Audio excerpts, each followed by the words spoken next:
chegamos ao último capítulo de Romanos. Nós iniciamos essa jornada por esse livro fantástico, não é? Dia 26 de setembro de 2021, quase 4 anos atrás. E ao chegarmos no final do livro, no capítulo final, nós devemos manter o mesmo compromisso com a fidelidade bíblica e também o mesmo compromisso com as aplicações práticas de tudo que o apóstolo Paulo nos ensina aqui. Com isso em mente, com esse compromisso, nós devemos observar que Romanos 16 é muito mais do que uma simples lista de nomes. Esse é um capítulo cheio de teologia. É um capítulo cheio de eclesiologia, que é a vida da igreja. E é um capítulo cheio de ética cristã. Mas só que todo esse ensinamento, ele fica somente subentendido na forma como Paulo trata as pessoas. Esse ensinamento é algo subentendido nas palavras que ele escreve. Palavras como Senhor, Cristo Jesus, Igreja, irmãs, irmãos, santos, apóstolos, gentios, eleitos, santos, consagrados, amados, primícias, serva, aprovado em Cristo. Essas palavras, irmãos, estão cheias de significado. E Paulo simplesmente assume nesse ponto da sua carta que a igreja em Roma já sabia do que ele estava falando. Em vez de explicar o que cada uma dessas expressões significa, ele entende que agora é tempo não mais para explicar, mas é tempo para aplicar o que foi ensinado durante a carta. E é justamente nessas aplicações que nós encontraremos o ensino de Deus para as nossas vidas hoje. Mas primeiro, como nem todos acompanharam toda a série, todo o estudo em Romanos, vamos dar uma olhada no contexto geral em que Paulo está escrevendo aqui, fazendo 5 observações iniciais e breves. A primeira observação: os nomes importam. 27 nomes são mencionados nesse capítulo. 26 irmãos de Roma e Febe, que é a primeira mencionada no capítulo, uma possível diaconisa da igreja em Cencreia. Uma pessoa que estava a caminho, ela estava indo para Roma. Nós devemos aprender disso, irmãos, que os nomes importam. E esse é um dos motivos pelo qual eu defendo que as igrejas não devem ser mega. Já ouviu falar em mega igreja? As igrejas devem ser pequenas, como a nossa. Sabe por quê? Porque assim nós nos conhecemos pelo nome. Eu posso chamar cada um aqui pelo nome.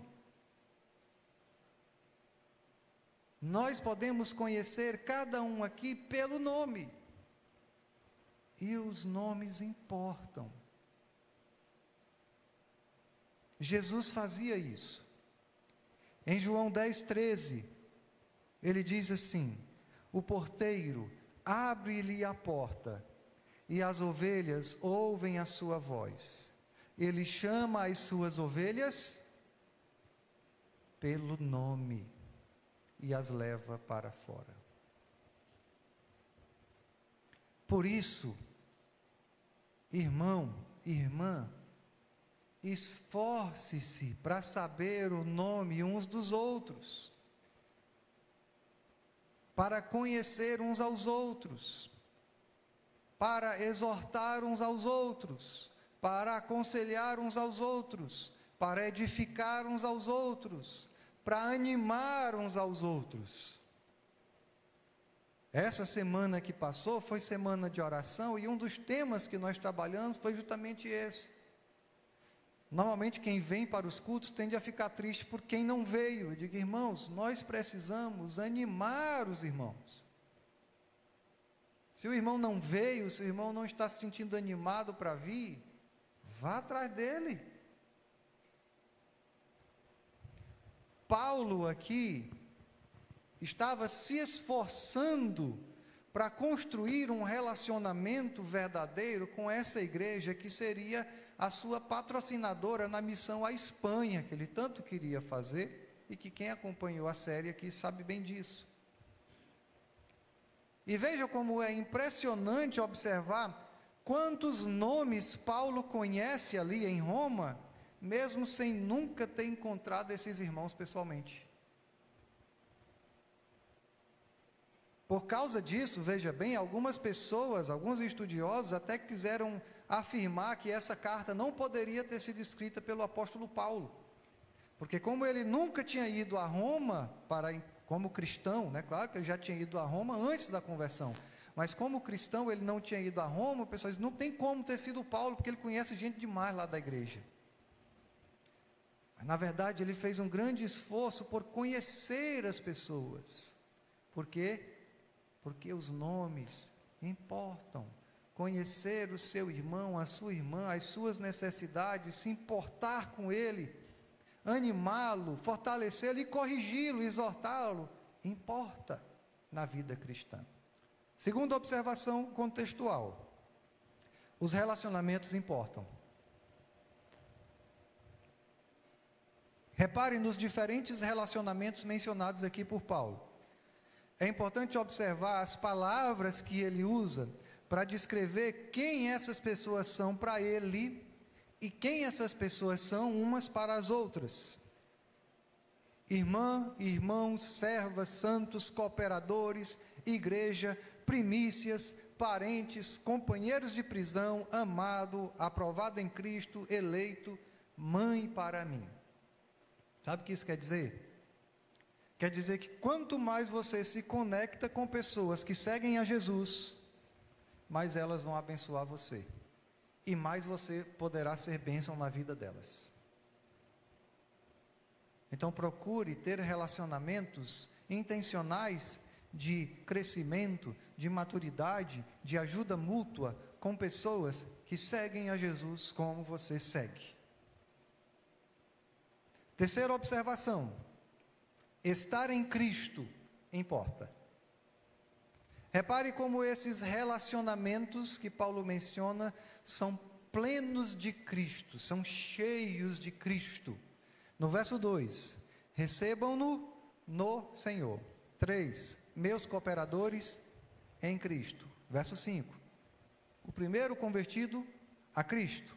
Verso 7, estavam em Cristo antes de mim, meu amado no Senhor. Verso 8, verso 9, meu cooperador em Cristo. Verso 10, aprovado em Cristo. Verso 11, saudai os que estão no Senhor. Verso 12, saudai as que trabalham no Senhor. Verso 12, Pérside, que trabalhou muito no Senhor. Verso 14, Rufus, eleito no Senhor. Senhor, Cristo, Jesus. Que cara chato, só fala de Jesus.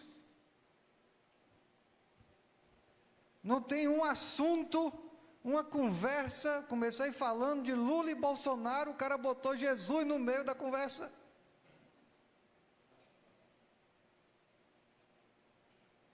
Irmãos, isso não é uma simples lista de cumprimentos e nem tampouco é bajulação. Quem conhece bem o apóstolo Paulo dos seus escritos, sabe que ele não era do tipo de bajular ninguém. Ao contrário. Essa é a maneira como uma pessoa cheia de Cristo fala sobre os seus amigos. Quando você escreve para a sua família, para os seus amigos, sei lá, no WhatsApp, ou manda um e-mail, Cristo aparece assim? Cristo está lá na sua comunicação? No seu dia a dia? Jesus disse: a boca fala do que está cheio o coração. Se Cristo não aparece na sua comunicação diária, não é uma questão de personalidade, não. Sou muito tímido, não é isso. Não é uma questão de costume, não cai bem na minha cultura ficar falando de religião. Não é uma questão de família, é uma questão de coração. Que nós sejamos uma igreja cheia de Cristo, cheia de Jesus, assim como Paulo aqui em Romanos capítulo 16. Quarta observação: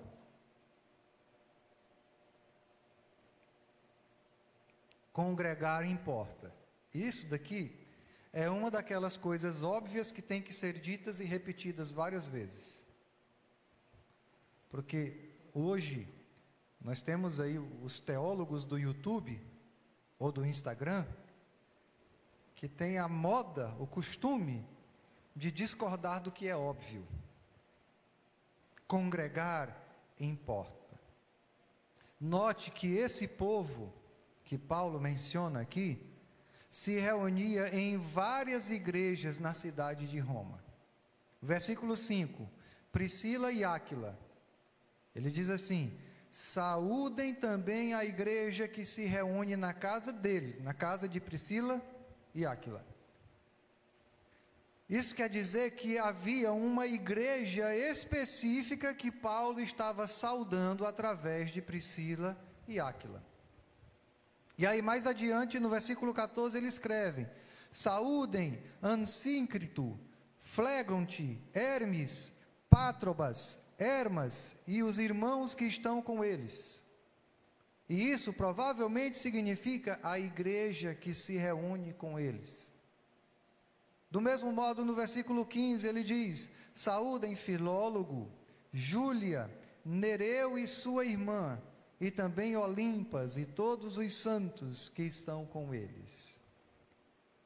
E certamente havia outros grupos.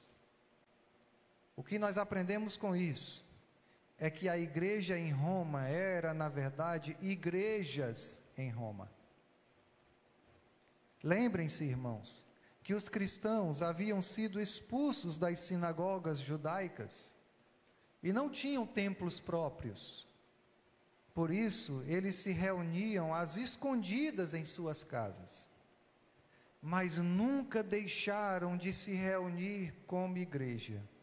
E aí pense comigo: quantas pessoas em nosso contexto local deixam de congregar por problemas infinitamente menores que a perseguição?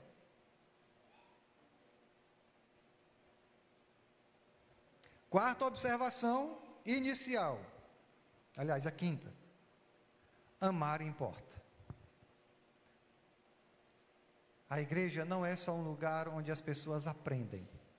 A igreja é um lugar onde as pessoas amam e são amadas. João Calvino disse: a igreja é ao mesmo tempo uma escola que ensina e uma mãe que abraça. Reparem em como o amor está presente nesse capítulo. 4 vezes Paulo usa a palavra amado ou muito amado. No versículo 5, meu amado Epêneto. Amplia-tu, meu amado irmão no Senhor, verso 8. Meu amado Estáquio, verso 9. Amada Pérside, verso 12. E nós lemos coisas assim: saúdem Maria, que trabalhou arduamente por vocês, no verso 6. E lemos que Priscila e Áquila, no versículo 4, arriscaram a vida por Paulo. Essa é uma maneira muito amorosa de se referir aos irmãos.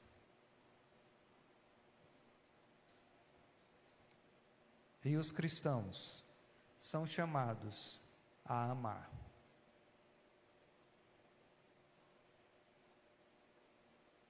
Que o Senhor aplique esse amor em nossos corações e que Ele nos leve a viver esse tipo de relacionamento que mostra que amar como nosso Senhor amou importa. Tendo feito essas 5 observações iniciais, para a gente entender o contexto, vamos agora passar a falar sobre a única pessoa mencionada aqui que não era de Roma, que não fazia parte da igreja de Roma. E aí no final a gente vai concluir falando sobre Priscila e Áquila. Essa pessoa que não era de Roma é a irmã Febe. Vamos voltar aqui ao verso 1 e 2 de Romanos 16 para ver o que Paulo diz sobre ela. O texto diz assim: recomendo-lhes nossa irmã Febe, serva da igreja em Cencreia.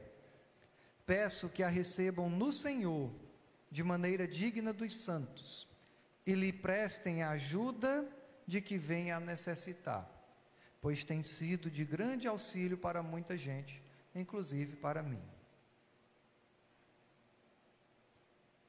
Febe, ou a irmã Febe, é a única pessoa nesses primeiros 16 versículos que não era de Roma. Ela estava indo para lá.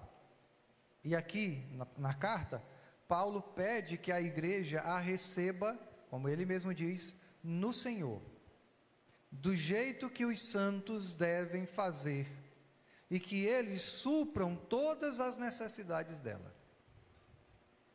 Paulo a recomenda, irmãos. Imagine você ser recomendado pelo próprio apóstolo Paulo.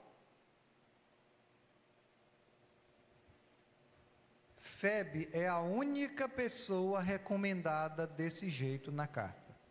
Por que Paulo recomenda ela assim?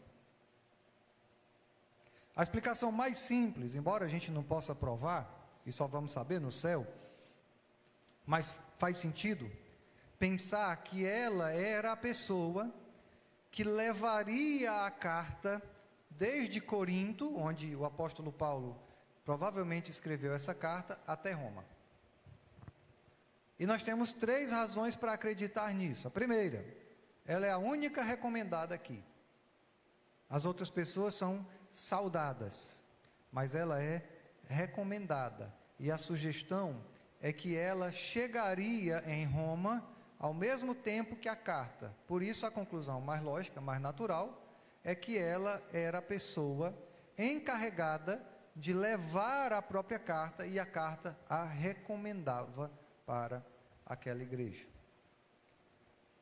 Outro motivo para acreditar que ela era a mensageira, a pessoa que levaria a carta, é porque o texto diz que ela era de Cencreia.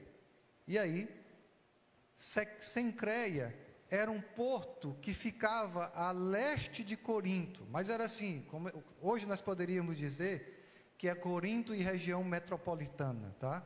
Então era uma cidade ligada a Corinto, um porto ligado a Corinto. E aí muitos estudiosos creem que Paulo passou o inverno lá em Cencreia quando escreveu essa carta. E a terceira razão para acreditar que ela era a pessoa encarregada de levar a carta é que ela parece ser uma mulher de recursos. A palavra que Paulo usa aqui, como ela era minha protetora, prostatis no grego,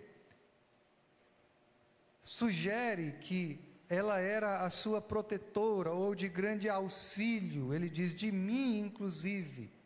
Essa era uma mulher que ajudou muitos cristãos, inclusive o apóstolo Paulo. Por isso é bem possível que ela fosse uma empresária bem-sucedida, como Lídia, que nós lemos hoje, lá em Atos 16. uma pessoa capaz de viajar livremente de porto em porto, uma pessoa respeitada, né? E mais uma pessoa na qual o apóstolo Paulo confiava para levar a sua carta a Roma. Paulo tanto confiava nela, lembre-se que nós vimos anteriormente, Paulo achava que ele mesmo deveria levar a oferta de Acaia para Roma, para Jerusalém, desculpe, né?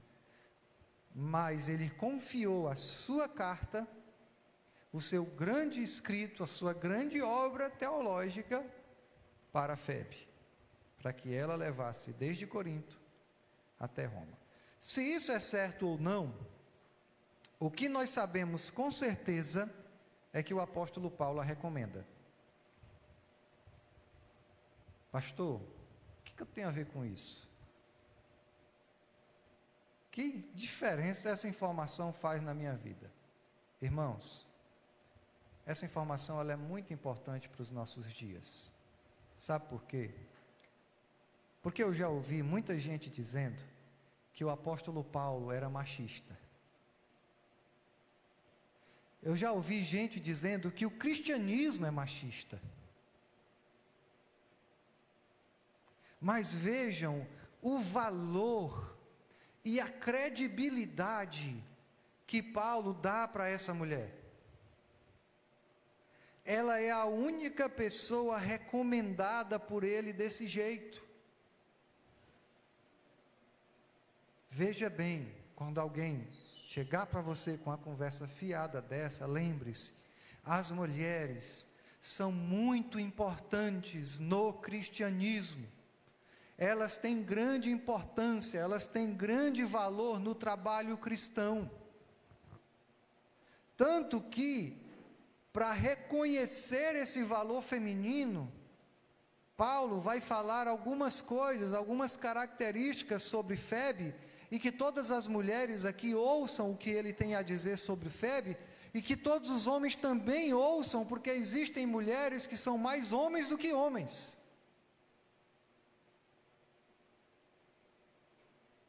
Veja o que Paulo fala sobre Febe. Ele começa dizendo que ela é nossa irmã. Paulo chama Febe de irmã. No verso 1 ele diz: recomendo-lhes nossa irmã Febe. Ele não diz minha irmã, mas diz nossa irmã. Ele estava dizendo que Febe é parte da família deles.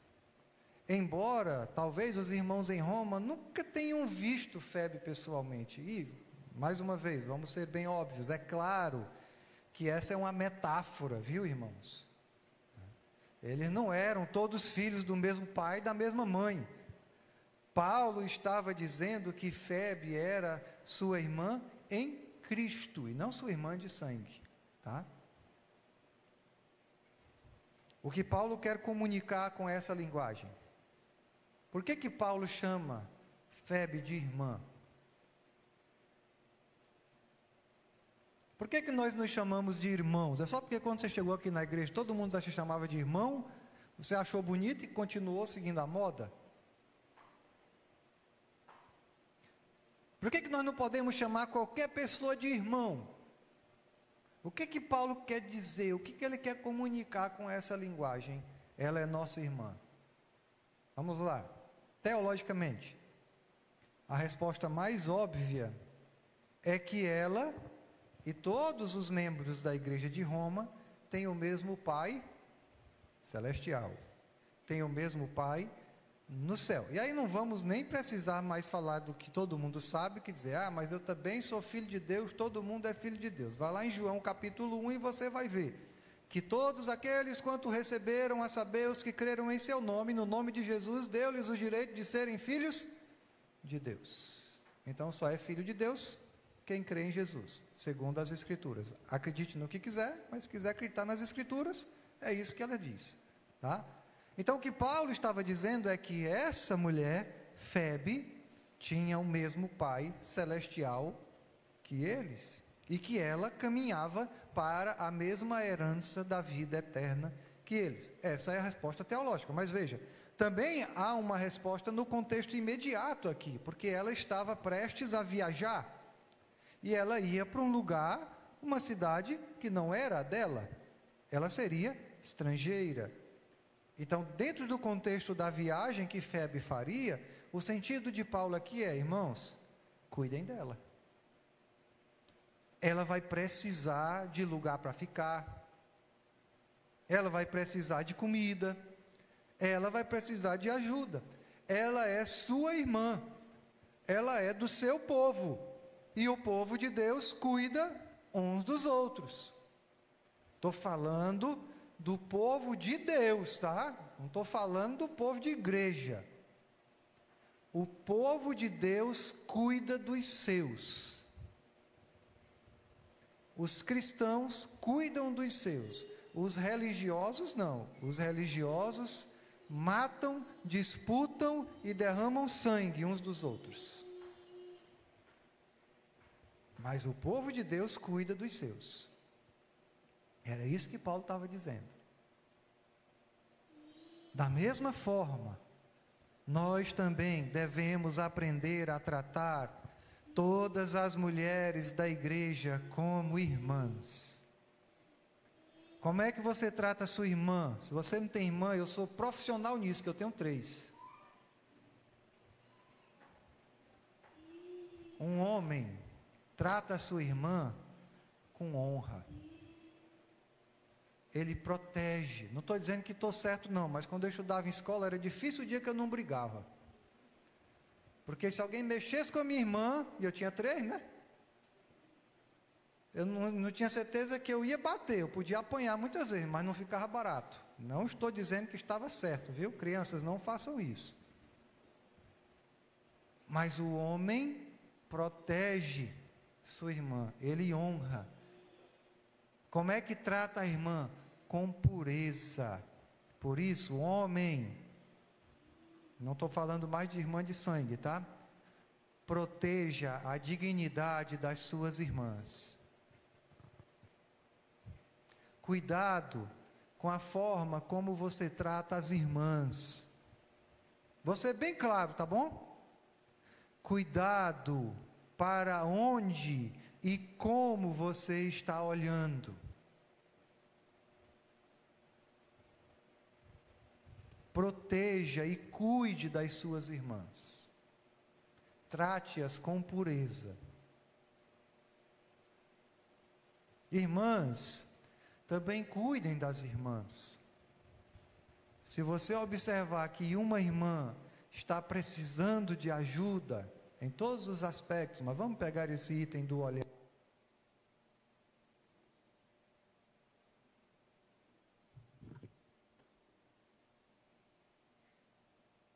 Se você notar que uma irmã está precisando de um conselho na forma como ela está se vestindo, aconselhe. Irmã, vem aqui, deixa eu te dizer uma coisa. Esse jeito aí não está muito legal.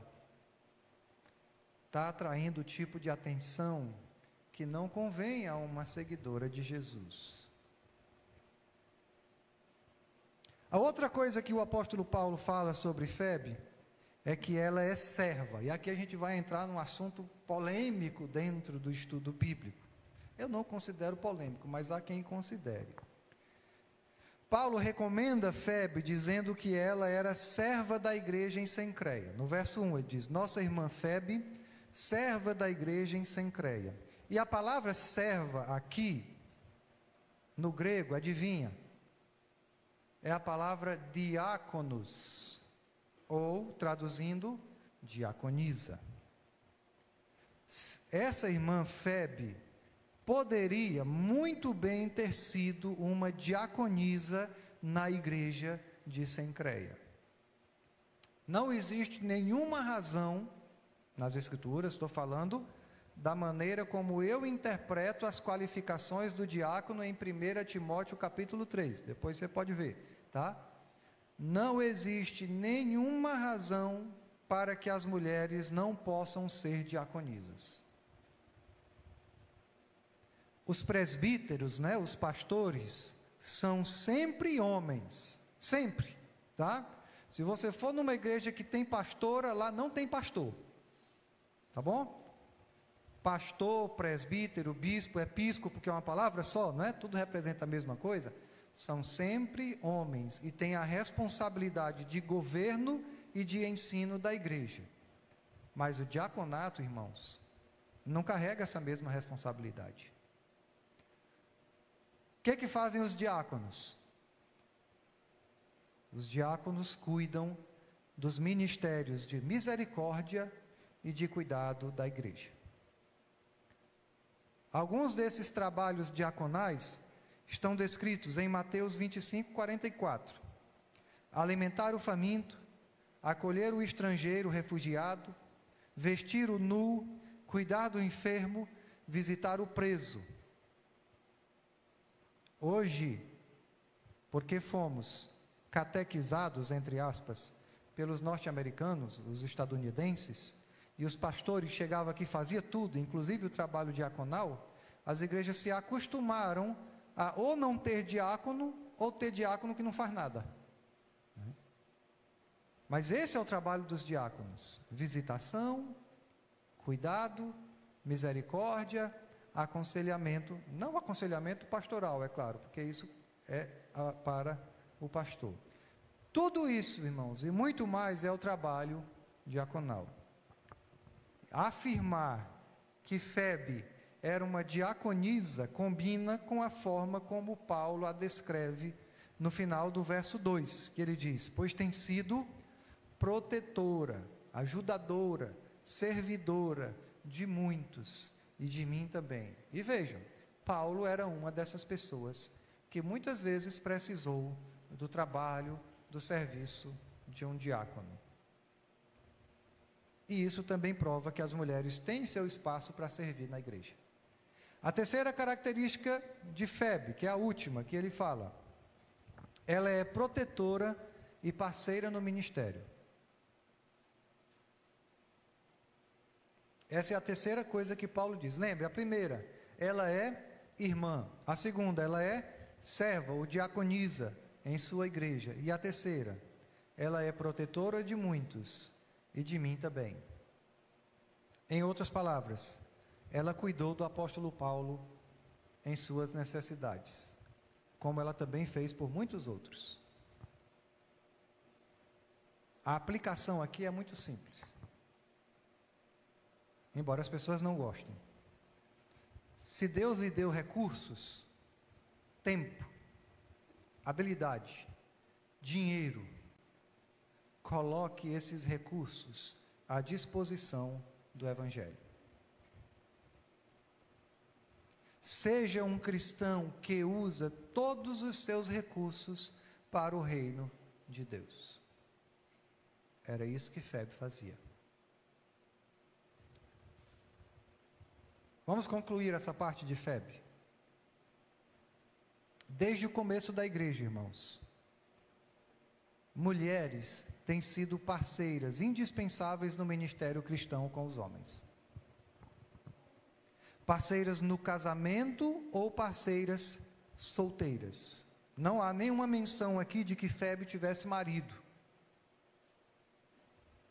Pelo menos 7 dos nomes nessa lista de Romanos 16 são mulheres.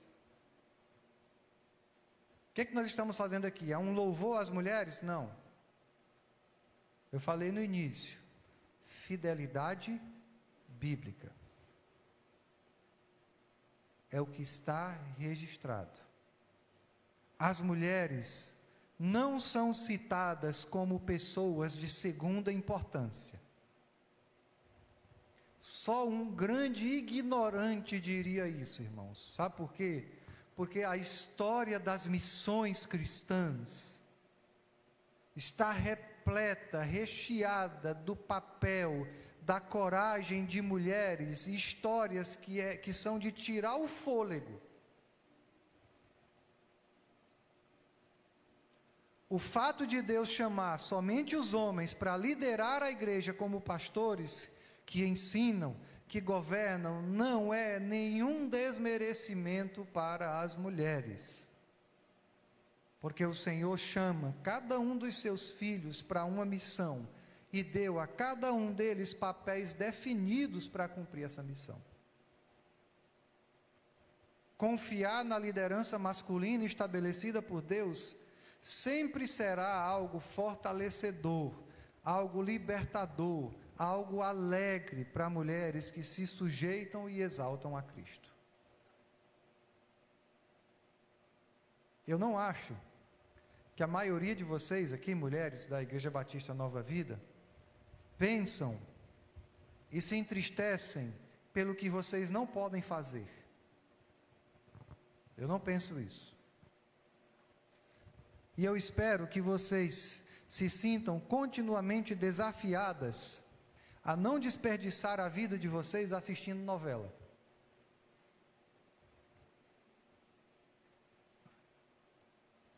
Mas que vocês se sintam desafiadas a descobrir o chamado de Deus para entregar a vida de vocês em ministério a Ele, seja na família, seja na igreja, seja na vizinhança, seja na cidade, seja no mercado de trabalho, seja nas nações. Que o Senhor continue a nos ajudar a lutar contra esse igualitarismo sem graça, que não é bíblico. Nem biologicamente um homem é igual a uma mulher, e nunca vai ser. Homens devem ser homens, e mulheres devem ser mulheres, e Deus tem papéis e tem expectativas bem definidas para cada um deles em sua igreja. Vamos encerrar com um rápido olhar aqui para outra mulher, mas só que essa tem marido, essa parece não ser solteira. Vamos falar, para a gente concluir, sobre Priscila e Áquila. Os versículos de 3 a 5 falam sobre eles. Diz assim: saúdem Priscila e Áquila, meus colaboradores em Cristo Jesus. Arriscaram a vida por mim, sou grato a eles, não apenas eu, mas todas as igrejas dos gentios. Saúdem também a igreja que se reúne na casa deles. Aqui eu quero propor um desafio para os casais. Vamos supor, nós não podemos afirmar, tá? Mas vamos supor que Febe fosse solteira, porque não há menção de marido, não é? E parece que ela era uma mulher desimpedida de matrimônio para poder viajar de Cencreia para Roma. Então, mulheres solteiras, tenham Febe como exemplo. Mas para os casados, eu vou mencionar 3 características desse casal incrível, irmãos, Priscila e Áquila. Que Deus use essas 3 características desse casal para levar os casais da nossa igreja para o próximo nível. Tá? O próximo nível aí no seu ministério de serviço ao Senhor Jesus.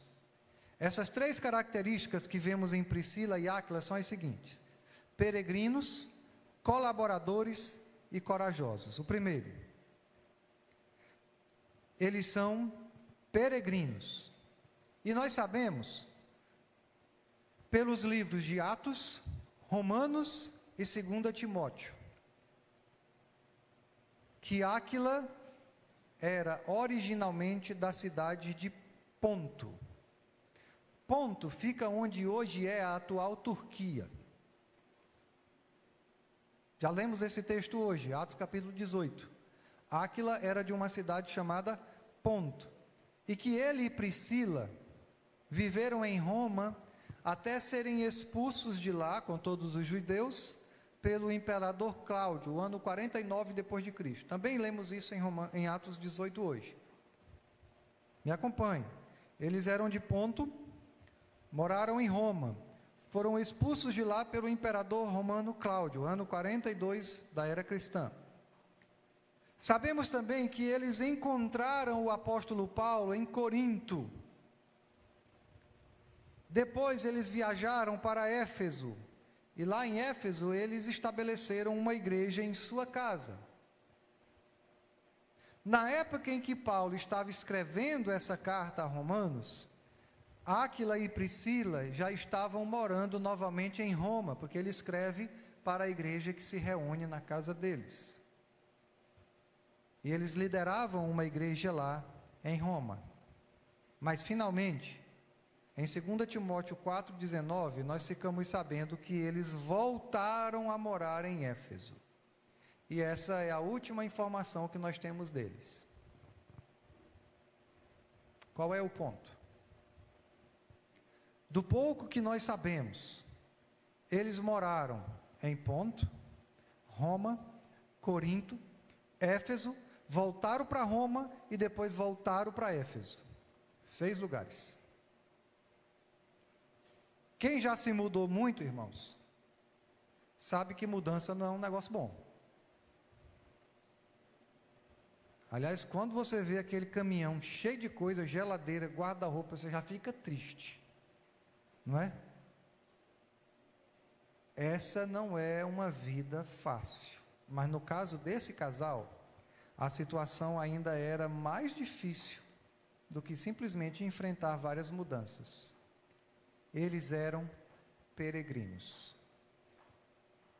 seguidores de Cristo, exilados, mas mesmo em meio a tanta dificuldade, onde quer que eles estivessem, tinha uma igreja na casa deles.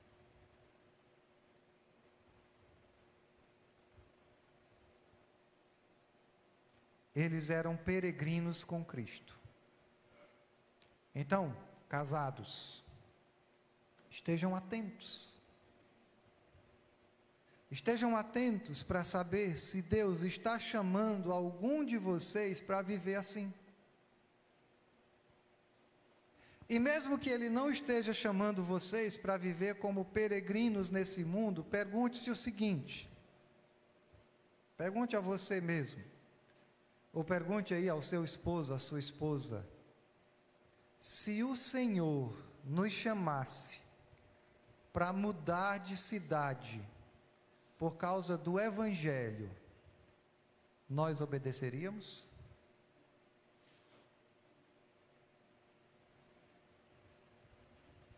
E se vocês não querem ficar só no campo da teoria, façam um teste. Comece abrindo a sua casa para um pequeno grupo de oração, um pequeno grupo de estudo da palavra. Faça como Priscila e Áquila. Chame pessoas para a sua casa, abra as portas da sua casa, para orar, para estudar a Bíblia, para conhecer a Jesus. A segunda característica desse casal é que eles são colaboradores. O verso 3 diz assim: saúdem Priscila e Áquila, meus colaboradores em Cristo Jesus.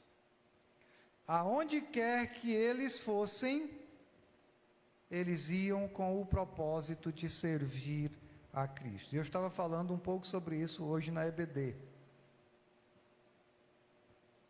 Se você está justificando a sua falta de trabalho para Cristo, dizendo: pastor, eu tenho meu trabalho, eu sou uma pessoa ocupada.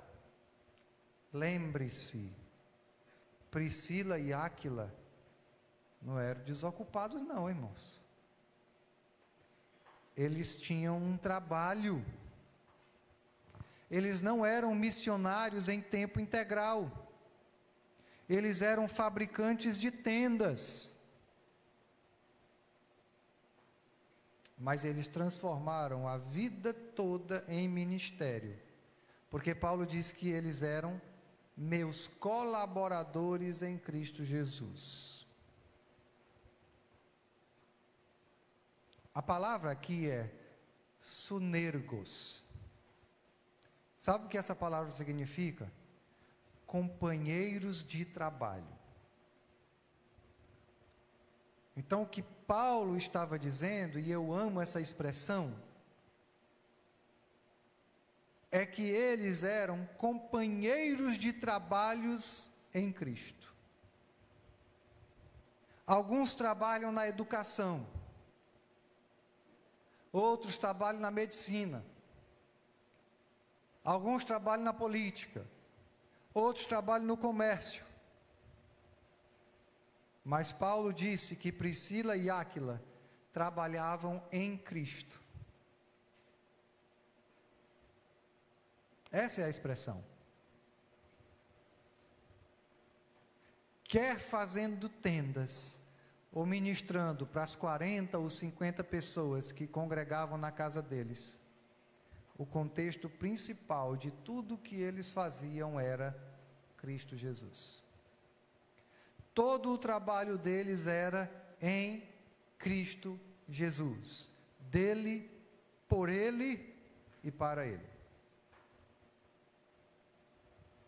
Nem todos os casais cristãos são chamados para serem peregrinos no mundo. Eu sei disso. Nem todos os casais cristãos são chamados para serem missionários em outros países, em outras terras. Mas todos os casais cristãos são chamados para serem colaboradores em Cristo Jesus. Deus não está chamando alguns casais para viver um estilo de vida cheio de Cristo.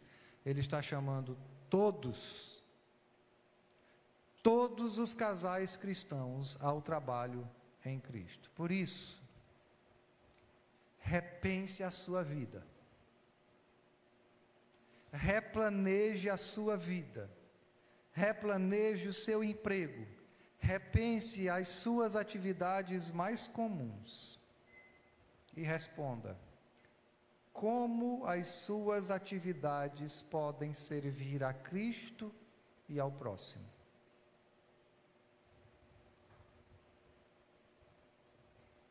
Terceira e última característica: eles eram o que pouca gente é. Eles eram corajosos. O versículo 4, Paulo diz assim: eles arriscaram a vida por mim. A tradução literal desse texto, irmãos, diz assim: eles arriscaram a própria cabeça por mim. A gente, traduzindo para o contexto do Nordeste, né? Eles arriscaram o pescoço por mim. Lembra da Febe? Febe colocou tudo o que tinha à disposição dos apóstolos, não é? Tempo, habilidades, influências, recursos financeiros, tudo. Ela serviu à igreja com tudo. Paulo a amou e a recomendou por isso e confiou a ela o seu escrito mais valioso. Até hoje, não só para os cristãos, irmãos, a carta de Paulo aos Romanos é considerado como uma obra-prima da literatura mundial.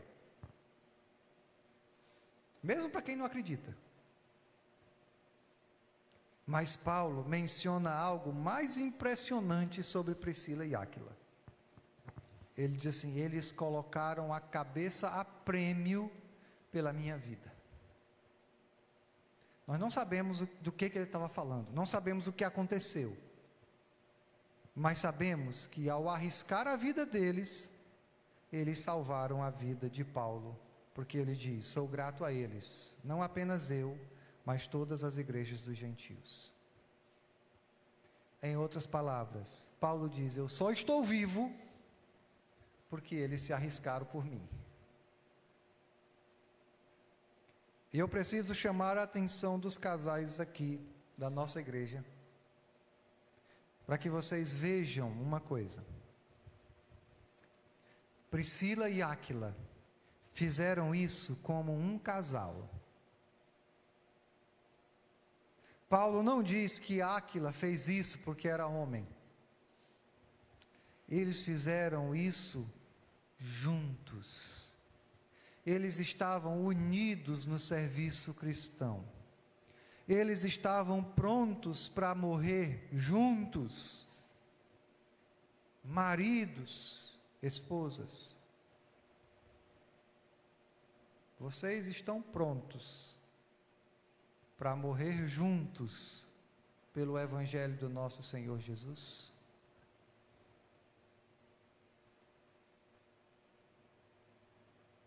O negócio aqui é pesado, viu, irmão?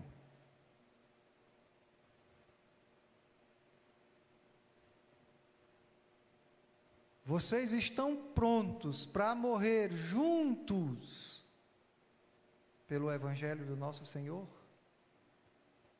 Ele disse: quem quiser salvar a sua vida, a perderá. Mas quem perder a sua vida, por causa do meu nome, a salvará. Nós não podemos, irmãos, reduzir o Evangelho a vá para a igreja, dê o dízimo, cante, sorria e acene, que vai ficar tudo bem. Isso não é cristianismo. Muitas igrejas caminham a passos largos do Evangelho. Ser cristão exige renúncia. É tomar diariamente a sua cruz, negar-se a si mesmo e seguir ao Mestre.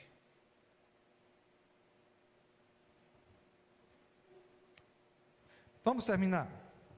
Vamos concluir. Eu vou só falar de tudo que nós falamos em resumo, tá bom? Primeira coisa que vimos: valorize as pessoas, ou seja, conheça as pessoas pelo nome. Os nomes importam, as pessoas importam. Deus chamou você para viver relacionamentos autênticos com seus irmãos, não é tapinha no ombro. É verdade, é honestidade. E eu louvo ao Senhor por isso. Porque se tem uma coisa que os irmãos aqui da Igreja Batista Nova Vida são, é honestos. Eles são tão honestos que às vezes a honestidade fere, mas é bom. Desde que seja verdade. A segunda coisa que vimos: mostre Cristo para o mundo na maneira como você vive. Tem uma frase muito famosa que na verdade ninguém sabe.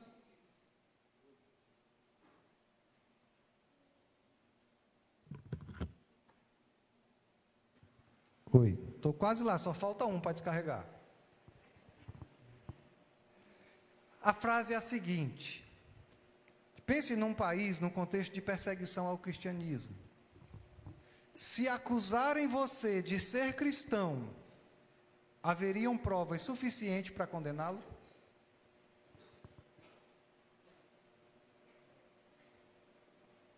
Então, mostre a Jesus para o mundo da maneira como você vive. O pastor Luiz Saião diz que nós somos as Bíblias que as pessoas do mundo leem, porque eles não leem Bíblia. Não adianta você dar uma Bíblia para uma pessoa que ela não vai ler, tá? O pessoal não está interessado em ler Bíblia. Aliás, o pessoal hoje não está interessado em ler quase nada. Bíblia então nem se fala. Você vai ser a primeira Bíblia que as pessoas vão ler. E isso não é uma questão de personalidade. É uma questão de saber onde está o seu coração.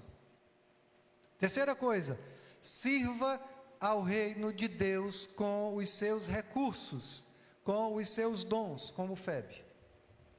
Quarta coisa: transforme a sua casa, o seu trabalho, em púlpitos que anunciam a graça do Senhor, como Priscila e Áquilo fizeram.